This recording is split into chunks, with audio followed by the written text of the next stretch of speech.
Hello, everyone. I'm Mateusz Grochowski from the Max Planck Institute for Comparative and International Private Law in Hamburg. And on behalf of Professor Mireia Artigo from the University Pompeu Fabra in Barcelona, it's my pleasure to welcome you at this seminar and open it and give the floor to Professor Catalina Goanta from the University of Utrecht, who is also my colleague from the editorial board of the European Journal of Consumer and Market Law, and who is going to talk today about a very particular topic, and which is both a very timely topic and a topic which is both timely regarding what we think about how we analyze networks, how we analyze the online commerce and various online social market phenomena,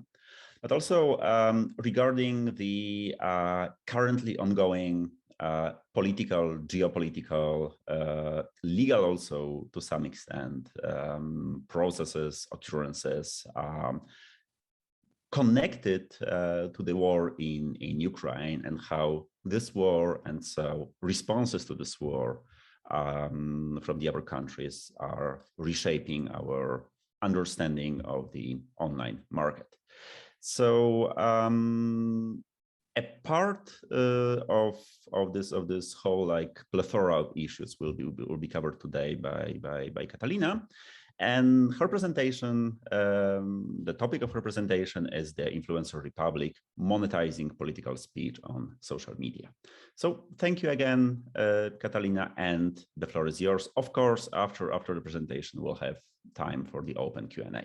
Thank you. Thank you very much, Mateusz, for this very kind introduction. And thank you everyone for attending this virtual workshop, which I am very excited to engage in conversation with you during this time, because it is part, the research that I'm going to present today is part of my ERC starting grant that is going to go for the next 5 years at the University of Utrecht. And it's also a research project that I'm searching for collaborators for. So if the presentation or this research trajectory speaks to you in any way, please let's join forces, because there is just so much work to do. And you'll see in a minute why I mean that, or what I mean by that. Mateusz, just to make sure, shall I keep it to 20 minutes or more, or what would your preference be? Oh, I think it can be also more than 20 minutes if you, okay. if you prefer. Wonderful. So maybe I make you a co-host? Yeah, I am already a co-host, yes. Okay, perfect. Thank you. So maybe we can, so what I'm going to do is I have quite a few slides, but maybe if you have any questions during the presentation, I think it might be very useful to stop the slides also, because sometimes there are very factual aspects of market research. So if there's anything that you would like me to clarify at a given moment in time, then just let me know, and then we can keep maybe the juicier comments for the Q&A. So the research that I am going to talk to you about today, I have done together with Giovanni De Gregorio, who's a postdoctoral researcher at Oxford University and who is a public scholar, a constitutional scholar who does fundamental rights. So with my expertise in consumer protection, we joined forces and we try to look at the problems that arise at the intersection of fundamental rights and consumer protection. Normally, we have been presenting this type of research to a lot of crowds that do more internet law. This is, I think, the first time where there are so many consumer protection scholars in the room. So I am dying to hear your opinions on this presentation. So I'm going to try to cover the research in the paper in 3 different steps. So first, I'm going to try to explain to you a little bit more about content monetization on social media, particularly from the perspective of one form of content monetization, which in my research I have highlighted as being human ads. So these are the influencers, the content creators who engage in native advertising on social media.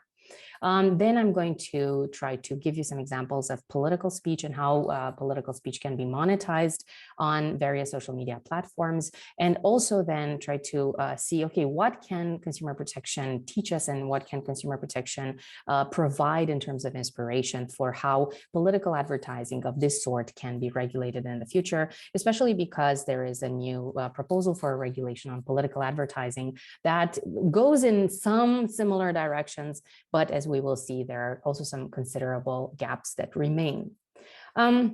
So content monetization and human ads, if you have children who are on TikTok or who are on Instagram, if you are yourselves on Instagram, if you have pets who are influencers, if you know pets who are influencers, social media around 10 years ago started this phenomenon of influencer marketing, where becoming actually a brand ambassador, doing reviews for a lot of different products and services would allow you as a small entrepreneur on the internet to make quite a lot of money. In front of you are the quintessential images of the influencer marketing world. Two beauty influencers from the United States who have been at times some of the perhaps most well-known influencers in their field. To the left, we have Tati Westbrook and James Charles to the right. They have had some interesting, although at times volatile careers in their influencer empires.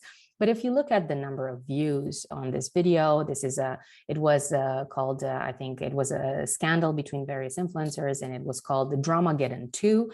This video is part of that particular incident. And you can simply see how many people have viewed this video and how popular these individuals are. However, although this is the quintessential image, as I was mentioning, influencer marketing and the concept of influencers as people who make money on the internet by producing cultural content is ever growing. So at the end of 2019, there was this data company called Signal Fire who tried to create a map of content creators, maybe for clarity purposes.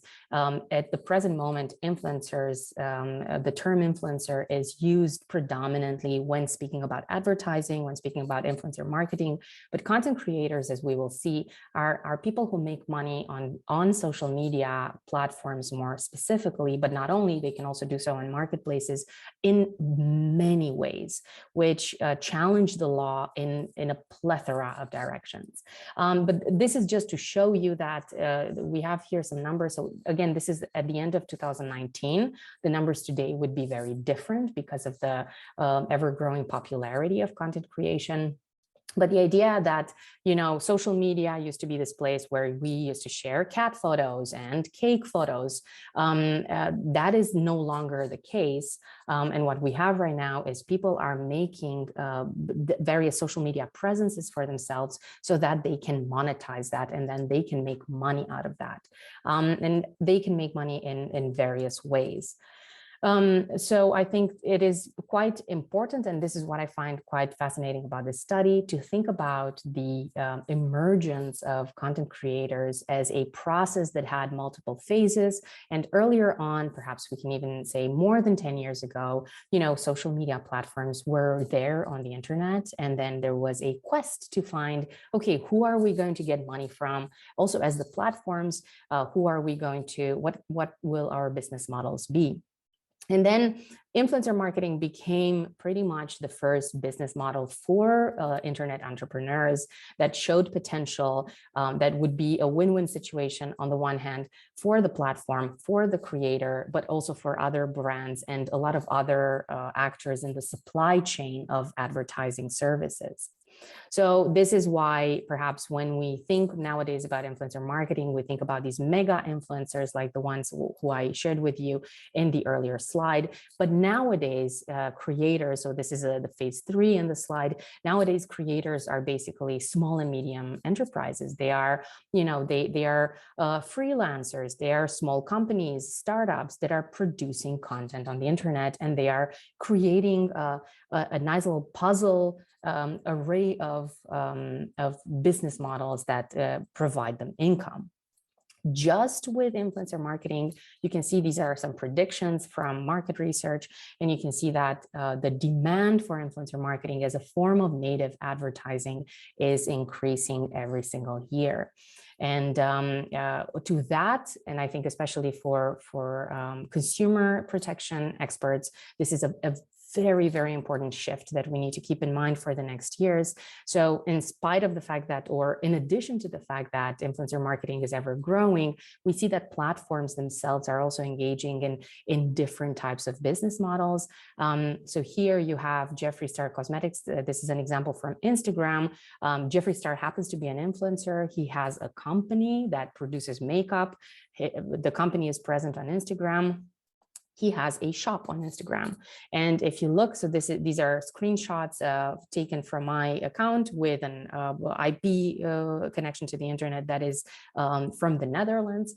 And as you can see here, if we click on some of the photos on Instagram, there's a product label here. We click on the product, we get to this product page, which is very much like bol.com. And then what happens is that we can go to the website to actually buy this product.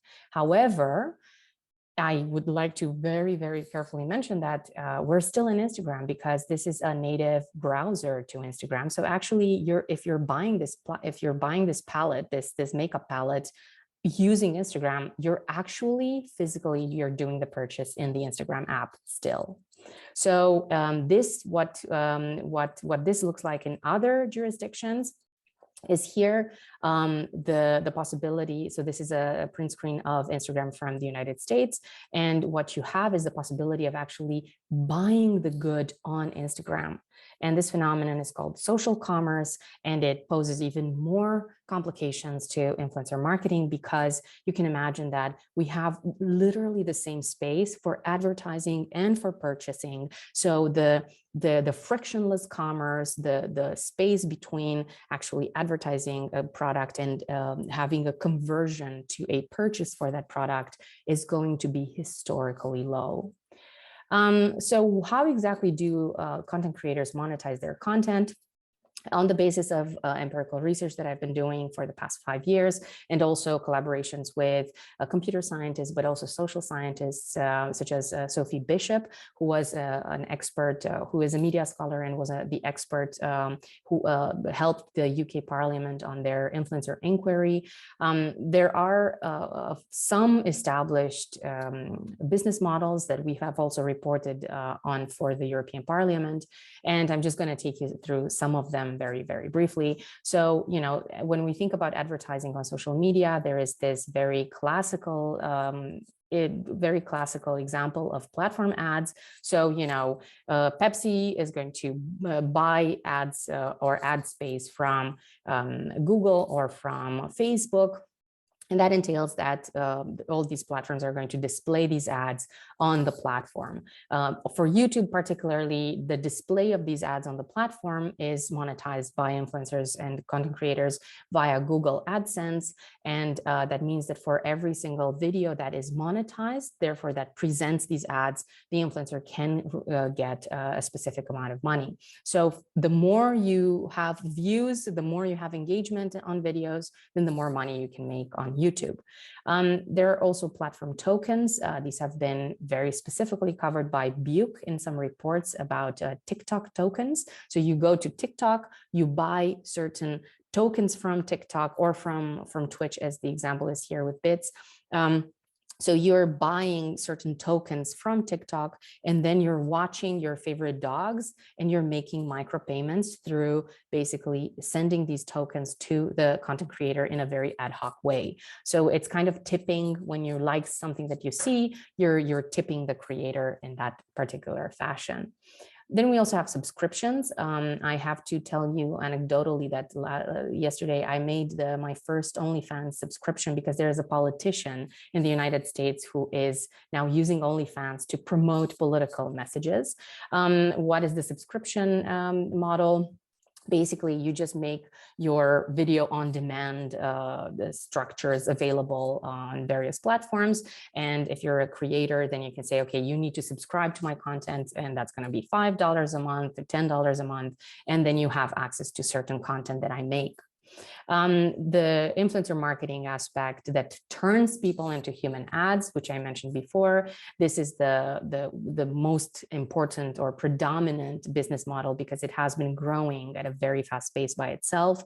And it's also the one that poses perhaps some very serious problems under the UCPD, while for the others, perhaps we can consider that there are some contract issues and also some definitional aspects of what exactly is a donation and under which articles of a specific civil code should these types of contracts fall, which might not necessarily be the same for influencer marketing.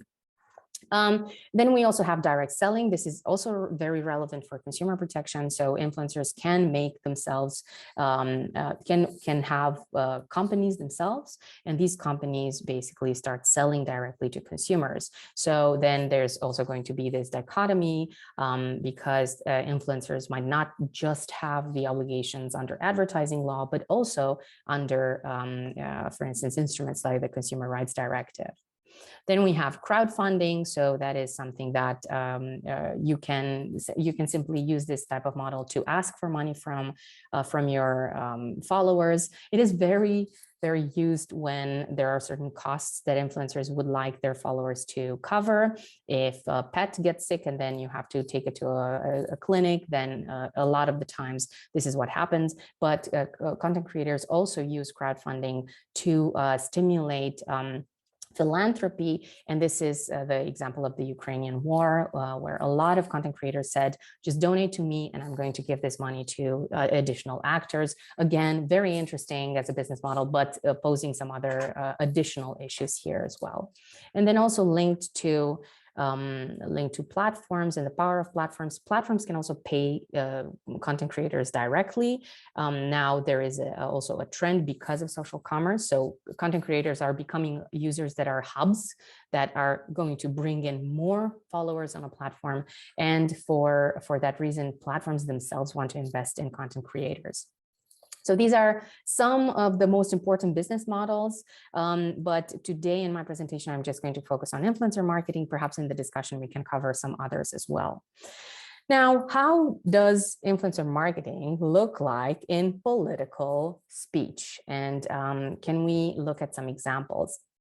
This was, I think, 2 years ago when Mike Bloomberg decided, an American politician decided that he wanted to go and become a political candidate in the running for the US presidency. So he participated in the elections. And these are some examples of memes that were created with the purpose of disseminating his political campaign.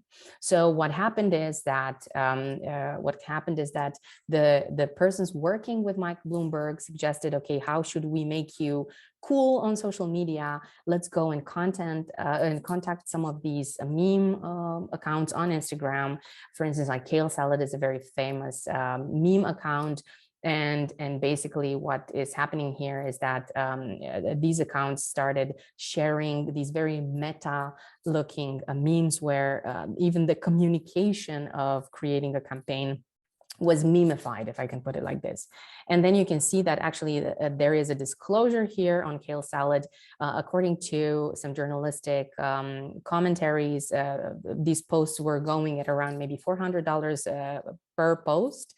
But there's even a disclosure that you would normally expect to see in commercial influencer marketing, according to some rules, which we will get into in a second as well. So this is an example of an actual political electoral campaign being disseminated and using influencers on social media to actually to further the political message. We have also seen that with the rise of the social media use during very complex geopolitical situations like the Ukrainian war, the Ukrainian invasion, there have been a lot of influencers who have been used on multiple sides of this war, who have been contacted. For instance, there were reports that the White House had even some sort of a briefing with influencers, hoping that influencers were going to take over some of the pro-social behavior that the White House was promoting and disseminate that on social media. There are also reports of videos with the same content, the same type of language, the same words being used by Russian influencers as a way to push back against some of the Western narratives in terms of convincing the Russian population of the horrifying, the atrocities happening in the Ukraine. And again, this is an example of a lot of political actors, such as states, even in this situation, contracting with influencers or using influencers in other ways to try to push for political messaging. This is even before the war, so where during the pandemic, there have been a lot of issues, as we can all remember, with the ability of governments to try to sell some of the policies that have been very unpopular, such as the lockdowns, or such as social distancing, such as vaccination campaigns, to the population that perhaps was rather reluctant to engage in such behaviors. So what happened, and this happened actually around the world, it happened that a lot of authorities, especially maybe ministries of health, ministries of interior, they started promoting such political, or how can we put them, such social campaigns to their populations through the use of influencers. And funnily, in the Netherlands, a lot of influencer marketing agencies are even, touting having worked with governments, because, and here I think it was the idea of the fact that the Safety and Justice Ministry in the Netherlands launched a campaign and then used influencers to launch a campaign as part of government communication. So there's this. This is actually an influencer marketing agency that even is saying, look, we're actually engaging in government influencer marketing, and we have expertise in this. And this has happened in the Netherlands. For instance, Famke Louise, the singer and influencer, was paid by the government to make posts on social media about trying to convince, or let's say promoting, the desirability of social distancing, only to months later come back in a 180 degrees approach, come back to her prior statements, and basically launch this campaign in Dutch, "Ik doe niet meer mee." So basically just changing her mind that she didn't want to participate in this social distancing campaign, and was actually promoting the other thing, or the other alternative. Now, why is this an issue? Well, because what we see is that native advertising and the use of influencers as human ads to promote political messaging is happening also at the same time when a lot of platforms are saying, we are not going to engage in political advertising anymore in the meaning of the platform ads that I presented to you earlier. I have an anecdote on this during my research time at Studio Europa, which is a think tank that is supposed to engage with the community of citizens in Limburg over European integration aspects. There was a festival. As part of that festival, there was also a theater play, and the theater play was called Merkel. And the think tank, the academic think tank, wanted to make sure that enough citizens in Limburg would know that there's a theater play in Dutch, and then come and watch the theater play. And they wanted to advertise the theater play on Facebook, and that was not permitted by Facebook. So that type of ad was considered to be a political ad, so the campaign was not allowed to go through. So that was a sponsored campaign where you pay Facebook to display these ads. So that makes native advertising and political speech all the more a very interesting, but also at the same time still opaque issue that we should talk more about. In the paper with Giovanni, we try to see, okay, so if we have political speech and social media influencers, can we create a taxonomy of figures who engage in the two, and then think about how do they actually do that? So we have three categories that we have identified. There might be more, or more might appear in the short future, but these are the three categories that we initially identified.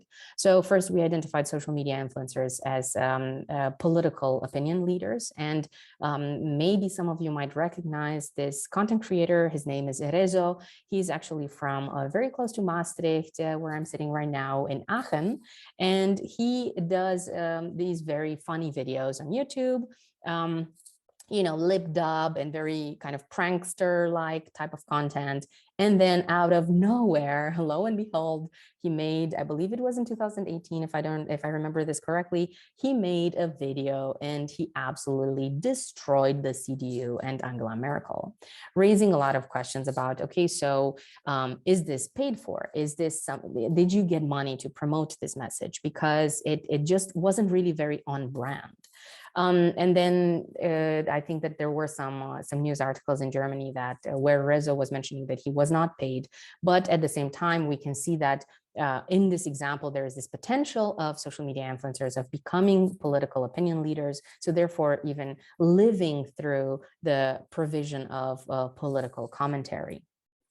Then we have the more typical examples, you know, and there has been a lot of case law in various jurisdictions about political figures and speech and social media, not necessarily from a commercial perspective though, but we do have politicians also as social media influencers, especially if they manage to amass a very large following and then they manage to really control that following. The typical example, and I have it here, so politicians as social media influencers. This is actually a photo from Trump's, now inexistent Twitter account, where he took a photo with various products from the company Goya, which is a beans company, or it makes all of these products that you can see here. You can see that also Ivanka Trump was promoting this product, and this looks like a snapshot from a teleshopping channel. So you can see that they're really displaying the products. They're really saying, look at this. This is even maybe the motto of Goya. So it's a political figure engaging in a commercial ad by all in all sense, or by the looks of it at least. And then the last example that we had was with social media influencers who actually went into politics. And here we have Kim Kataguiri, who is one of the youngest members of the Brazilian parliament, who was a YouTuber who had some very specific, more like right-wing views. And he became so popular with his YouTube channel that people actually voted for him. And then he made it to the parliament. And now he has a YouTube channel, you can check it out, where he basically streams discussions from the parliament, and he monetizes them using the AdSense model. So I see already Sebastian, for instance, really like nodding in disbelief, but yes, this is the reality that we live in. Now, just a few thoughts on the reason why I believe that the Unfair Commercial Practices Directive should be our starting point for the discussion about political advertising, because of course, there are so many considerations here from the perspective of constitutional law, from the perspective of freedom of expression in particular, from electoral perspectives, and so on and so forth. Maybe just to kind of consolidate one of my main messages for today, social media is has a very novel shape right now. So we can really say that there is a new social media, and this social media is based on monetization. It's no longer the social media that we remember from 10 years ago. It has completely changed. So the way in which I sometimes describe this is to say, you know, if you go on Facebook, if you go on Instagram, if you go on TikTok, what happens is you're in a shop and you're in a living room and you're on in a public square or in a political podium all at the same time, and there's just no walls between all of the content and all of the spaces that you can find therein. So the way in which monetization works is that it has really created new incentives for people to participate in social networks. And a lot of these incentives are very, very dishonest because the main problem, as we will see in a second, the main problem is that basically social media can now increasingly serve advertising, not even, targeted advertising on the basis of profiling, but advertising as native advertising that is simply not disclosed. And in consumer protection and media, we see developments that took maybe decades to create these very clear demarcations between when is a specific communication commercial designed to have a specific impact on the consumer behavior of a specific viewer. And all of these years and years of progress are simply now mudded in a very, very complex environment that doesn't see the same distinctions. There used to be this metaphor, so this is the Jack Balkin metaphor, that social media has this free speech triangle, but what I wanted to say is that although this is an article from, I believe, 2018, this is no longer the case. So it has gotten already the structure of platforms, supply chains and whatnot, it has completely proven that this model is no longer relevant.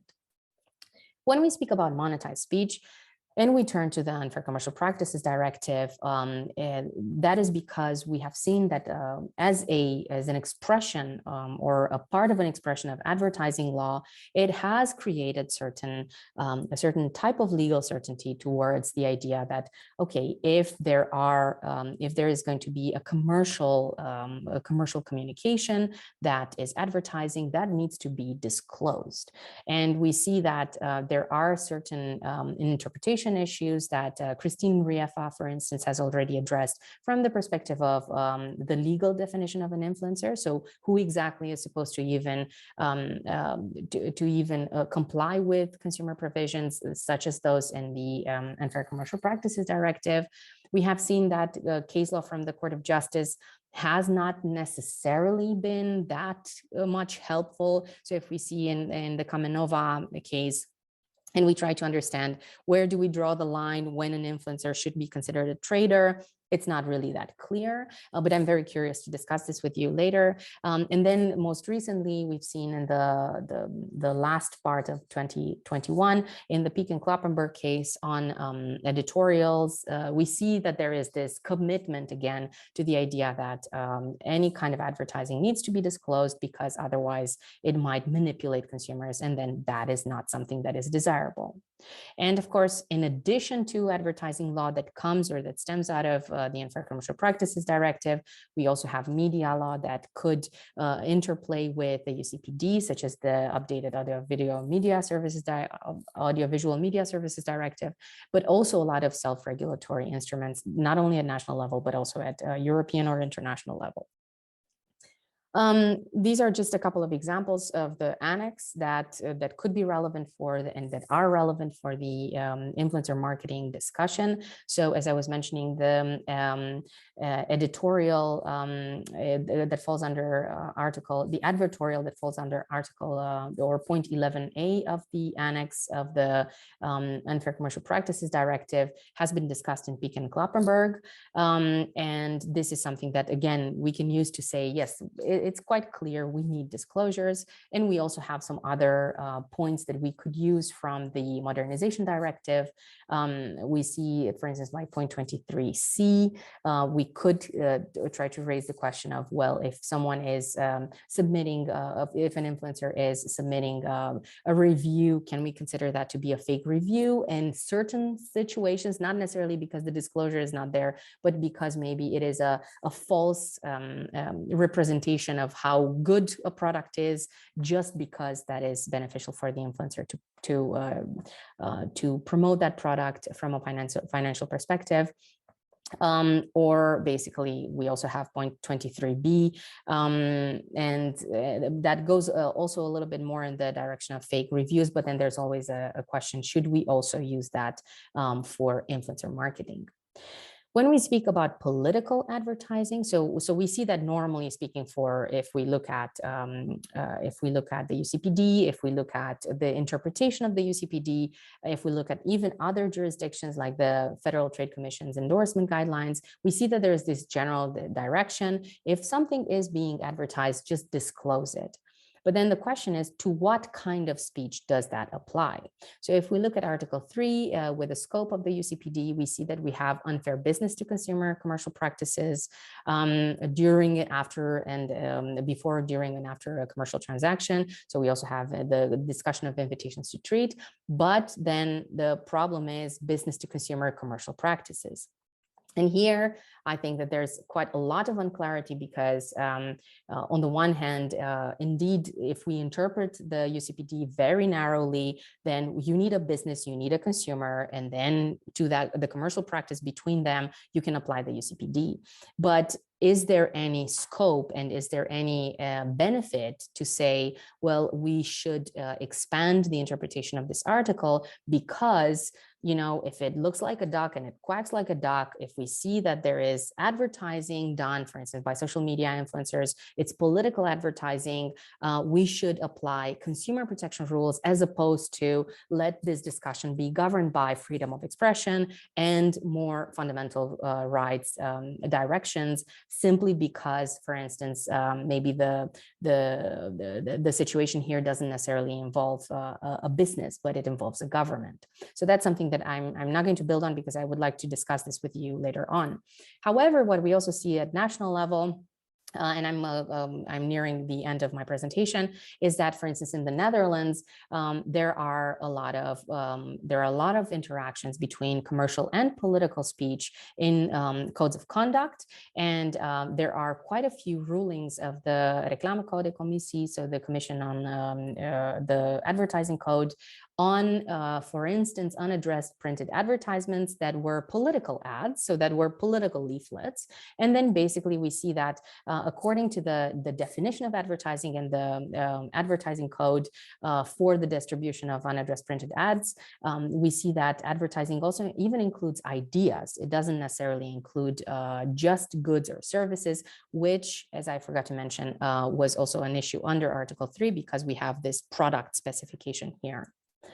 So the advertising code actually and the Reclamecodecommissie applies advertising rules quite equally just to commercial, but also to some political speech. Now, the question is, what is the future of this entire business model and the issues that come with it, because we have also this paradigm that consumer protection can provide a source of content regulation in the light of the Digital Services Act that also says illegal content is actually content that is not in compliance with union law.